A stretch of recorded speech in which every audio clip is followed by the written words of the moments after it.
अस्सलामु अलैकुम वरहमतुल्लाहि वबरकातुहू। Myself, Professor Firdous Anjum from Model Degree College, Buldhana. जिंदगी दी है तो जीने का हुनर भी देना, पाँव बख्शे हैं तो तौफीक के सफर भी देना। गुफ्तगू तूने सिखाई है कि मैं गूंगी थी, अब मैं बोलूंगी तो बातों में असर भी देना। जैसा कि आप सब जानते हैं, रवां साल हम आज़ादी का अमृत महोत्सव यानी आज़ादी की 75वीं सालगिरह मना रहे हैं। इस अजीम मौके पर जहां हिंदुस्तान को एक कवि मुल्क के रूप में दुनिया के उफक पर नमूदार देख रहे हैं, तब ये सवाल जरूरी है कि क्या ये सब यूं ही मिल गया? आज़ादी की लड़ाई और इससे मुतालिक शख्सियात का जिक्र हम मुतादिद बार पढ़ चुके हैं। किसका किरदार क्या रहा हम बखूबी जानते हैं। आज हम हिंदुस्तान की अब तक की तरक्कियों को देखेंगे, वो भी उर्दू जुबान व अदब के तनाजुर में। जैसा कि आप सब जानते हैं, रवां साल हम आज़ादी का अमृत महोत्सव यानी आज़ादी की 75वीं सालगिरह मना रहे हैं। इस अजीम मौके पर जहां हिंदुस्तान को एक कवि मुल्क के रूप में दुनिया के उफक पर नमूदार देख रहे हैं, तब ये सवाल जरूरी है कि क्या ये सब यूं ही मिल गया? आज़ादी की लड़ाई और इससे मुतालिक शख्सियात का जिक्र हम मुतादिद बार पढ़ चुके हैं। किसका किरदार क्या रहा हम बखूबी जानते हैं। आज हम हिंदुस्तान की अब तक की तरक्कियों को देखेंगे, वो भी उर्दू जुबान व अदब के तनाजिर में, कि किस तरह उर्दू जुबान व अदब ने आज़ादी के बाद तरक्की की और मुल्क की तरक्की में अपना किरदार अदा किया। और मजीद तौक़ियात क्या हो सकती हैं। यूं तो उर्दू जुबान अपनी शीरीनी की वजह से बहुत मकबूल है। इसकी इसी शीरीनी ने हमारे मुल्क में मोहब्बत व अख़वत व भाईचारे को फरोग दिया है। आइए अब हम हिंदुस्तान के कौमी रियासत बनने के सफर का इजमाइली जायजा लेते हैं। मादरे वतन हिंदुस्तान को अपनी तख्लीक के इब्तिदाई अय्याम में ग़िज़ाई किल्लत का सामना करना पड़ा। वसी पैमाने पर फाका कशी और गुर्बत को इन 75 सालों में बहुत हद तक कम किया जा चुका है। हम एक लंबा सफर तय कर चुके हैं, लेकिन किसी भी फर्द के गुर्बत से न मरने देने का ख्वाब हनूज शर्मिंदा ताबीर है।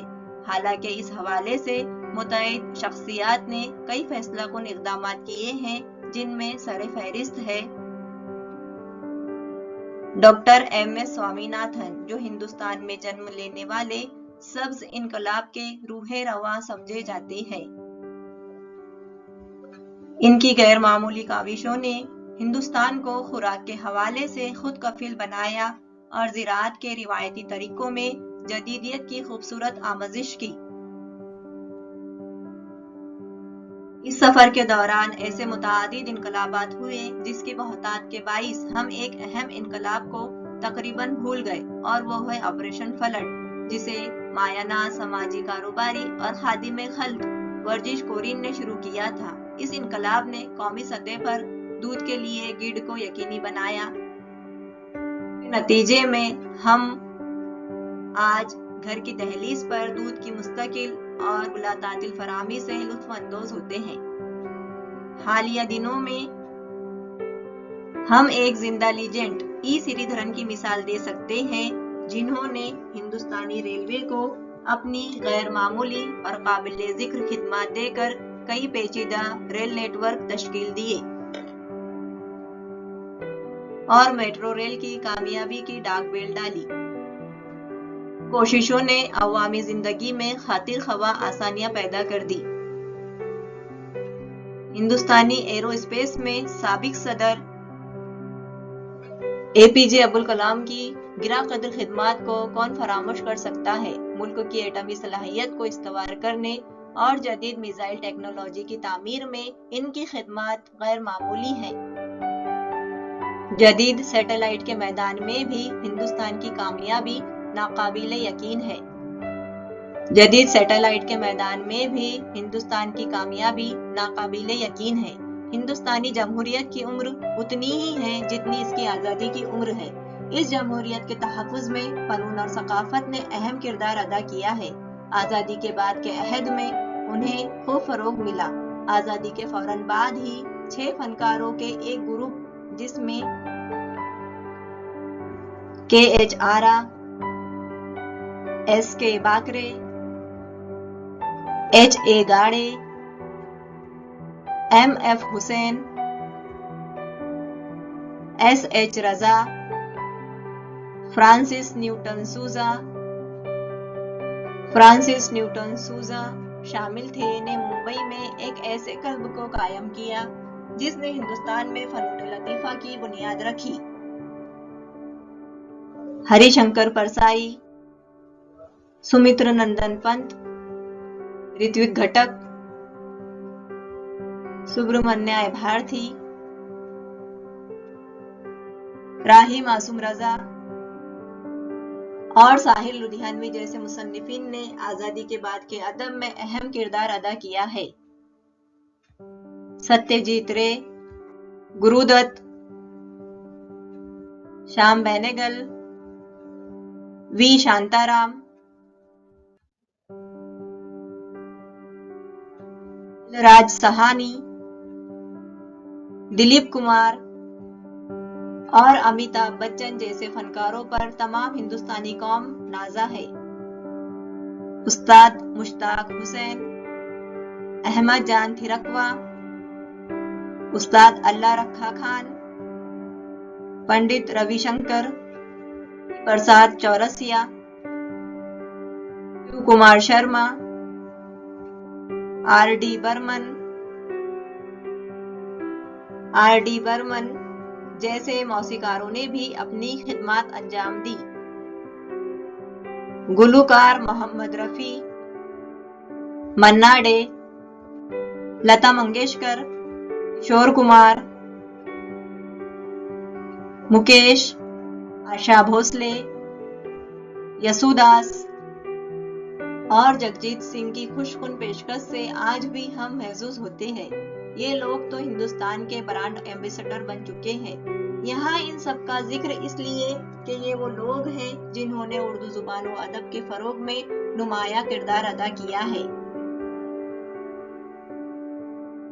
फिल्म जगत में उर्दू जुबान व अदब तकरीबन 90% इस्तेमाल होती है। फिल्मों की स्क्रिप्ट में उर्दू की भरमार है। फिल्मी गीत में उर्दू की चाशनी मिली हुई है। उर्दू गजल ने तो फिल्म जगत में धूम मचाई हुई है। इसकी उम्दा मिसाल होठों से छू लो तुम मेरा गीत अमर कर दो। इसी तरह जगजीत सिंह की गाई गजल तुमको देखा तो ये ख्याल आया, जिंदगी धूप तुम घना साया।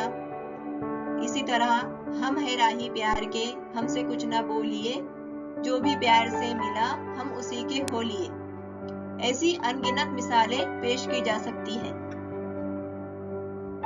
अभी हाल में साउथ फिल्म इंडस्ट्री की फिल्म पुष्पा बॉक्स ऑफिस पर ब्लॉकबस्टर हुई। इस फिल्म का गीत तेरी झलक अशरफी श्रीवल्ली बहुत मशहूर हुआ। इस गीत के मुखड़े में ही उर्दू के अल्फाज मौजूद है। यहाँ ये कहना बेजाना होगा कि उर्दू जुबान के बगैर फिल्म जगत अधूरा है। जहाँ हमारे मुल्क ने हर एक शोबे में तरक्की की है, वहीं इसकी तहजीब व सकाफत व तमद्दुन में उर्दू जुबान ने बेहतरीन कारकर्दगी अंजाम दी। उर्दू जुबान व अदब और इसके हामियों की ये कारगुजारी मुल्क कभी फरामोश नहीं कर सकता और आगे भी मुल्क की तरक्की में उर्दू जुबान व अदब अपना रोल अदा करता रहेगा।